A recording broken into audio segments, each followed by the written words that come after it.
ఈరోజు మా స్పెషల్స్ వచ్చి ఆలు టమాటా, పప్పు చింతాకు, వేడి వేడి అన్నం, పెరుగు, చల్లని పెరుగు, అరటిపళ్ళు, ఇది మామిడికాయ తొక్కు. ఇక్కడ వచ్చి మళ్ళీ ఇవన్నీ ఉన్నా మా హస్బెండ్ ఆమ్లెట్ వేయమన్నారు.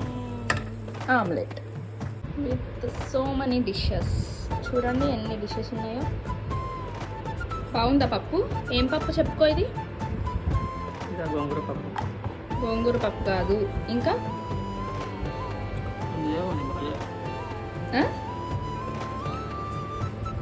ఏం పప్పు చెప్పు.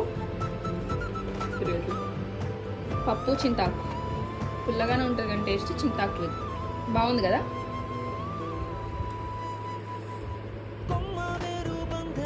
ఈరోజు మా హస్బెండ్ చాలా నీట్గా తిన్నాడు. ప్లేట్ అంతా నీట్గా ఎప్పుడు అటు ఇటు ఉంచేస్తాడు మొత్తం కర్రీస్ అన్నీ. ఈరోజు పప్పు వేసుకుని, ఆలు కర్రీ వేసుకుని, ఆమ్లెట్ వేసుకుని మంచిగా తిన్నాడు.